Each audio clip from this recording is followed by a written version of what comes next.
అందరికీ నమస్కారం. బీసీల కోసం చంద్రబాబు నాయుడు గారి ప్రభుత్వం కొత్త డ్రామాకు తెరలేపింది. దాని గురించి మాట్లాడదామని మీ ముందుకు రావడం జరిగింది.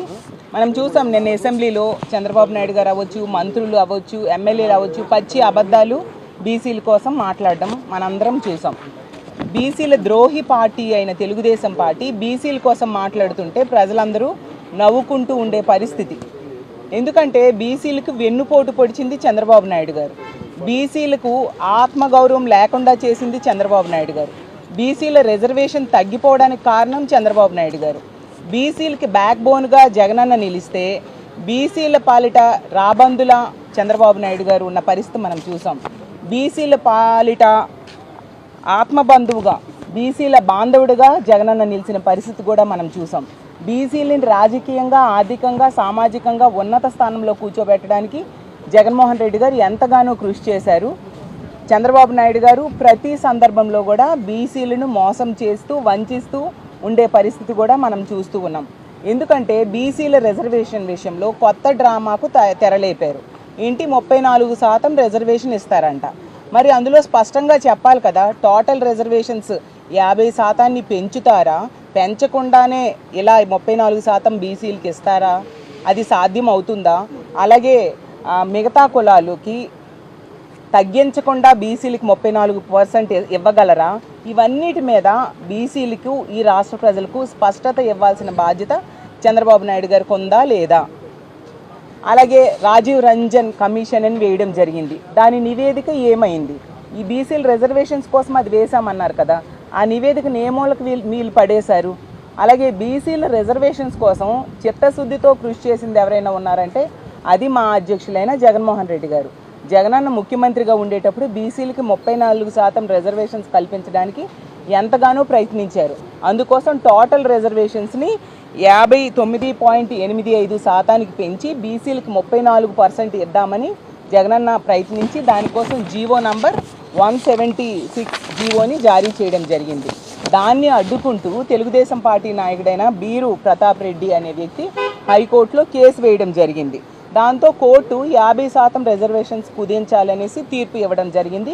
ఆ తీర్పు ప్రకారం జగన్మోహన్ రెడ్డి గారు స్థానిక సంస్థల ఎన్నికలకు వెళ్ళడం జరిగింది. చంద్రబాబు నాయుడు గారు 2014 నుంచి 19 మధ్య స్థానిక సంస్థల ఎన్నికలు జరపని పరిస్థితి మనం చూసాం. దానివలన ఈ 34% రిజర్వేషన్ అమలు కాని పరిస్థితి కూడా మన అందరం కూడా గమనించాలి.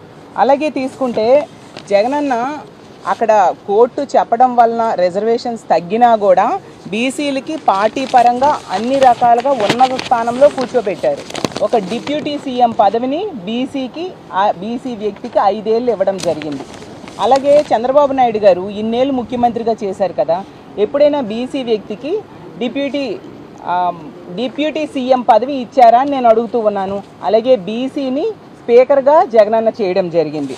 అలాగే తీసుకుంటే రాజ్యసభ ఎంపీలుగా 4 బీసీలకి జగనన్న అవకాశం కల్పించడం జరిగింది. అలాగే లోక్సభ ఎంపీలుగా 25 మందిలో 11 మందికి బీసీలకి అవకాశం కల్పించారు. అలాగే ఎమ్మెల్సీల్లో ఒకేసారి 18 స్థానాలు ఎన్నికలు జరిగితే 11 మంది బీసీలకి జగనన్న అవకాశం కల్పించారు. టోటల్గా ఉన్న 58 మందిలో 28 మంది బీసీలకు జగనన్న అవకాశం కల్పించడం జరిగింది. అలాగే మేయర్లు 13 మందిలో 9 మందికి జగనన్న అవకాశం కల్పించడం జరిగింది. జిల్లా పరిషత్ చైర్పర్సన్స్గా కూడా 13 మందిలో 6గురికి అవకాశం కల్పించారు. ఎంపీపీలుగా 636 మంది ఉంటే అందులో 239 మంది అంటే 38% బీసీలకు అవకాశం కల్పించారు. మున్సిపల్ చైర్పర్సన్స్గా 53% మందికి అవకాశం కల్పించారు బీసీలకు. వ్యవసాయ మార్కెట్ కమిటీ చైర్పర్సన్స్గా 39% మందికి అవకాశం కల్పించడం జరిగింది. అలాగే ఇతర కార్పొరేషన్స్ చైర్మన్స్గా కూడా 39% మంది బీసీలకు అవకాశం కల్పించడం జరిగింది. బీసీ కార్పొరేషన్స్ 56 వేయడం జరిగింది. అలాగే జెడ్పీటీసీల్లో 34% మందికి బీసీలకు అవకాశం కల్పించారు. ఎంపీటీసీలుగా 34% మందికి అవకాశం కల్పించారు.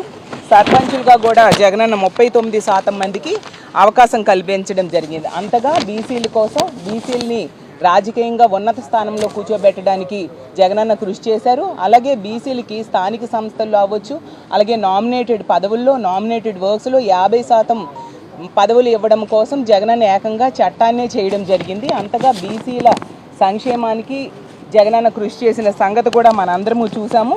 ఇప్పుడు చంద్రబాబు నాయుడు గారు నిన్న ఒక మాట అన్నారు, ఈ బీసీల రిజర్వేషన్స్ మీదంట ఎవరైనా కోర్టుకు వెళ్తే చరిత్రహీనులుగా మిగిలిపోతారంట. అంటే మీరు పెట్టిన రిజర్వేషన్స్ అనేవి కోర్టుకు వెళ్తే వీగిపోయేంత బలహీనమైనవా అని నేను అడుగుతూ ఉన్నాను. అంటే దాన్ని మీరు అంగీకరించినట్టుగా కదా చంద్రబాబు నాయుడు గారు అని మిమ్మల్ని అడుగుతూ ఉన్నాను. అసలు బీసీల విషయంలో ఎప్పుడూ చిత్తశుద్ధిగా చంద్రబాబు నాయుడు గారు వ్యవహరించలేదు. మీరు ఎన్నికల్లో హామీ ఇచ్చారు, 34% స్థానిక సంస్థల్లో రిజర్వేషన్స్ ఇస్తామని మేనిఫెస్టోలోనే పెట్టడం జరిగింది. మరి ఇప్పుడు ఎన్నికలు వచ్చేసరికి ఈ విధంగా డ్రామాలకు తెరలేపడం ఎంతవరకు సమంజసమని మిమ్మల్ని అడుగుతూ ఉన్నాను. మీరు కనుక ఈ 34% రిజర్వేషన్స్ అమలు చేయకపోతే బీసీలు మీ తాట తీయడానికి సిద్ధంగా ఉన్నారు, మీ అంతు చూడడానికి కూడా బీసీలు సిద్ధంగా ఉన్నారని తెలియజేస్తూ ఉన్నాను. అలాగే తీసుకుంటే బీసీలని ముందు నుంచి కూడా మహానేత రాజశేఖర రెడ్డి గారు అవ్వచ్చు, ఇప్పుడు జగనన్న ముఖ్యమంత్రిగా ఉండేప్పుడు అవ్వచ్చు, బీసీల కోసం ఎంతగానో కృషి చేయడం జరిగింది. ఆ రోజు వైఎస్ఆర్ గారు తీసుకుంటే బీసీల బిడ్డలు ఉన్నత చదువులు చదవడం కోసం ఫీజు రియంబర్స్మెంట్ పథకాన్ని ప్రవేశపెట్టి పేద బీసీ విద్యార్థులు ఉన్నత చదువులు చదువుకునే అవకాశాన్ని కల్పించారు. దాన్ని కంటిన్యూ చేశారు జగన్మోహన్ రెడ్డి గారు. అలాగే బీసీలకు ఏదైనా హెల్త్ బాగలేకపోతే వాళ్ళకి ఉచితంగా వైద్యం అందించడం కోసం ఆరోగ్యశ్రీ పథకాన్ని ఆ రోజు వైఎస్ఆర్ గారు తీసుకొస్తే దాన్ని కంటిన్యూ చేసి దాన్ని విస్తరించిన పరిస్థితి కూడా జగన్మోహన్ రెడ్డి గారు చేసిన పరిస్థితి మనందరము చూసాం. అలాగే బీసీలకు పదవులు ఇవ్వడమే కాకుండా బీసీల కోసం బీసీ సంక్షేమం కోసం ఎంతగానో జగన్మోహన్ రెడ్డి గారు కృషి చేసిన పరిస్థితి. అలాగే తీసుకుంటే ఇక్కడే కృష్ణా జిల్లా జడ్పీ చైర్పర్సన్ జనరల్ స్థానంలో ఒక బీసీ మహిళకు అవకాశం కల్పించారు. అలాగే విజయవాడ మేయర్ ఒక జనరల్ స్థానంలో ఒక బీసీ మహిళకు అవకాశం కల్పించడం జరిగింది. అలాగే బీసీలకే పరిమితమైన మైలవరం ఎమ్మెల్యే అలాగే నరసరావుపేట ఎంపీ సీట్లు కూడా 2024 ఎన్నికల్లో బీసీలకు జగనన్న కేటాయించడం జరిగింది. అలాగే శాశ్వత ప్రాతిపదికన బీసీ కమిషన్ కూడా జగనన్న ఏర్పాటు చేయడం జరిగింది. డైరెక్టరేట్ను కూడా జగనన్న ఏర్పాటు చేయడం జరిగింది. బీసీ ఆర్థిక సహకార సంస్థను కూడా జగనన్న ఏర్పాటు చేయడం జరిగింది. అలాగే బీసీలకి చట్టసభల్లో రిజర్వేషన్స్ కోసం ఎన్నో ఏళ్ళుగా ఉద్యమిస్తూ ఉంటే వాటన్నిటిని కూడా అతను ఇంప్లిమెంట్ చేయడానికి జగనన్న కృషి చేయడం జరిగింది. 50% సీట్లు కేటాయించాలంటూ పార్లమెంట్లో వైఎస్ఆర్సీపీ ఎంపీలతో ప్రైవేట్ బిల్లును కూడా పెట్టించిన ఘనత జగన్మోహన్ రెడ్డి గారికే సాధ్యమని తెలియజేస్తూ ఉన్నాను. బీసీలకు కేంద్రంలో ప్రత్యేక మంత్రిత్వ శాఖ అలాగే ప్రత్యేకంగా బడ్జెట్ కూడా కేటాయించాలని జగనన్న కోరడం జరిగింది. అలాగే జనగణనలో బీసీలకు కుల గణన చెయ్యాలి అని చెప్పేసి జాతీయ స్థాయిలో బీసీ సంఘాలు ఉద్యమించిన కేంద్రం సానుకూలంగా స్పందించలేదు. కానీ ఈ కుల గణన కోసం కేంద్రాన్ని కోరుతూ జగనన్న ఇక్కడ అసెంబ్లీలో తీర్మానం చేసి పంపించారు. అప్పుడు కేంద్రమేమో అందుకు సానుకూలంగా నిర్ణయాన్ని ప్రకటించిన విషయం కూడా మనందరం కూడా గమనించాలి. అలాగే నేతన్న నేస్తం తీసుకుంటే జగనన్న ఏడాదికి 24,000 ఇచ్చేవారు. ఇప్పుడు తీసుకుంటే మొదటి 2 ఏళ్ళు కూడా ఎగ్గొట్టడం జరిగింది. మొన్న కూడా చూసుకుంటే అరాకొరగా కేటాయింపులు చేసిన పరిస్థితి, చాలామందికి ఎగ్గొట్టిన పరిస్థితి కూటమి ప్రభుత్వంలో చేసిన పరిస్థితి కూడా మనం చూసాం. అలాగే చేనేత కార్మికులకు పెన్షన్ 1000 చేస్తానని చివరిలో లబ్ధిదారులను కుదించేశారు చంద్రబాబు నాయుడు గారు. ఈ విధంగా బీసీలకు అన్ని రకాలుగా మోసం చేసిన వ్యక్తి ఎవరైనా ఉన్నారంటే చంద్రబాబు నాయుడు గారు, కూటమి ప్రభుత్వం అని తెలియజేస్తూ ఉన్నాను.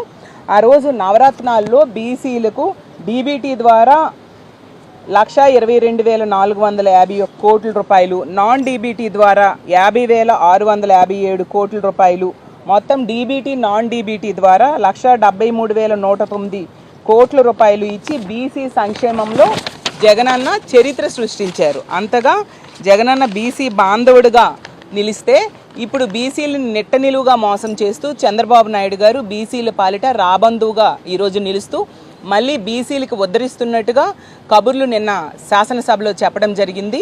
దాన్ని చూసి బీసీలందరూ అనుకుంటూ ఉన్నారు, దెయ్యాలు వేదాలు వల్లిస్తే ఇలాగే ఉంటుంది అనేసి. ఆ విధంగా చంద్రబాబు నాయుడు గారు చేస్తూ ఉన్నారు. మీరు చెప్పే అబద్ధాలు ప్రజలెవరూ నమ్మరు. ఖచ్చితంగా మీరు ఈ 34% రిజర్వేషన్ ఎన్నికల్లో హామీ ఇచ్చారు, అది ఏ విధంగా ఇస్తారు అనేది స్పష్టత ఇవ్వాల్సిన అవసరం ఉంది. అది కనుక ఇవ్వకపోతే బీసీలు మీకు తగిన బుద్ధి చెప్పడానికి సిద్ధంగా ఉన్నారని తెలియజేస్తూ ఉన్నాను.